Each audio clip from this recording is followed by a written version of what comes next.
Good day, folks. My name is Sean, and this is Air Photography. Today we're going to be taking a look at the new iPad Mini 6 and the new iPhone 13 Pro Max and see how well they perform with some DJI products. Not only did Apple release new hardware, they also released a new operating system. We have iPadOS 15 for the iPad Mini 6, and we have iOS 15 for the iPhone 13 Pro Max. Whenever there's a change in hardware and software, anything can happen to apps. Sometimes apps break, they don't perform properly. For example, if you did buy the iPhone 13 Pro Max, you may have noticed that Instagram kind of behaved a little weird. Everything was kind of squished up in the corner, and I'm assuming it's due to the notch size. Apple made it a little bit skinnier, but a little bit thicker. And over here on the iPad Mini 6, Apple increased the screen size from 7.9 inches to 8.3 inches, so that can affect things as well. So we're just going to talk about it a bit. I'll show you some flight footage and just kind of give you my user experience and what I thought. Let's start with the iPad Mini. Now, I have done 3 total flights with the iPad Mini 6. I've done 2 with the Air 2S and 1 with the Mini. Now, if you do have your eye on the iPad Mini 6 for a flight display, it's important to know that they did not increase the screen brightness. The iPad Mini 5 had a nit brightness of 500, and the iPad Mini 6 still has a nit brightness of 500. So that's definitely a shame. It would have been nice if they had increased that, not only for viewing outdoors, but just for watching HDR content as well. Now, like many, I was kind of intrigued by this new device just because it has that new design, kind of like the iPad Pros. It has the new A15 processor and a 5-core GPU processor, so it is blazing fast. It also has a USB-C port, so if you're a video editor and you want to connect external drives to the iPad Mini 6, it's quite a bit easier now than trying to connect one to a lightning port. So like many, that's what kind of intrigued me. This could be potentially an all-in-one device. A display for your drone, content management, and also editing that drone footage. And if you're more interested in the editing aspect of it, I do have a video coming later this week kind of going over the capabilities of editing 4K and 5K footage. Hopefully that'll be up by Wednesday or Thursday. Now I'm just going to show you a couple things here quickly before we get into some flight footage.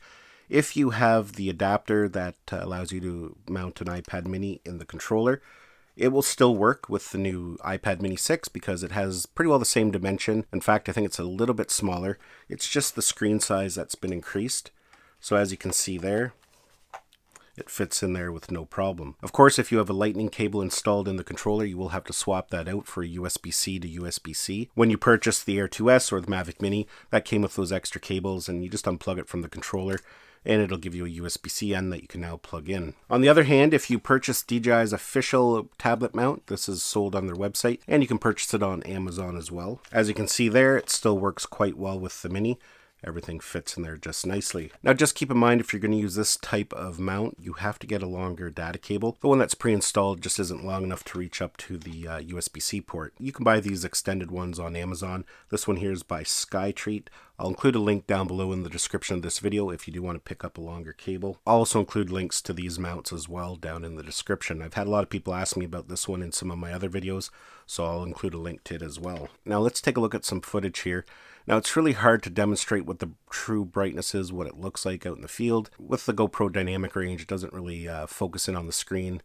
But it is quite visible. The day I was flying was kind of a mix of sun and cloud. It wasn't overly bright, but definitely between the reflectiveness of the iPad and only being at 500 nits, it was a little dim to see. But I could fly with no issue. Definitely, if it was a bright, full sun day, it would be very difficult to see. You would either have to stand in some shade, or you would have to pick up some kind of sunshade like this one here. This one here is designed for the DJI tablet holder. It just clips on there like that. So it's definitely a must if you're going to be flying full-time with the iPad Mini 6. Now, the app performed beautifully. There was no issues. Everything was displayed correctly. A company like DJI, I'm sure, thoroughly tests all their apps before they get released, before there's a major release of an iOS. Now, today, actually, we did get an update to the Mimo app. And, in it says support for iOS 15.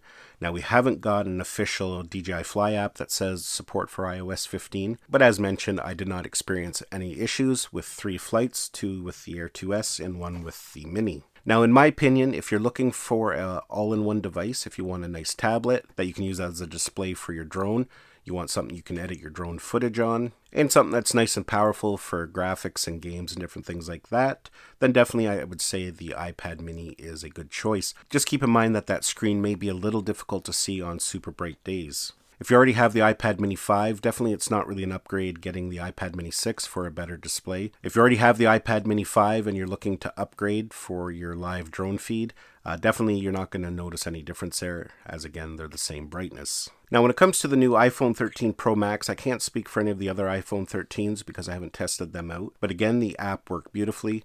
Even though the notch size has changed, everything displayed correctly, and there was no crashing of the app. As mentioned, DJI hasn't released an official update that says it supports iOS 15, but I'm sure they've already tested it thoroughly, and if there was an issue, they would have pushed that out a little bit sooner. Now, Apple claims that the iPhone 13 Pro series, I'm not sure about the regular iPhone 13, but anyways, they claim that it's 25% brighter when viewing outdoors. Now, the peak nits have not increased. It's still 1200. Now, when I was flying it, again, you're not going to be able to really see on the GoPro recording, but I guess you could notice it a little bit. I've always been pretty happy with the iPhone display.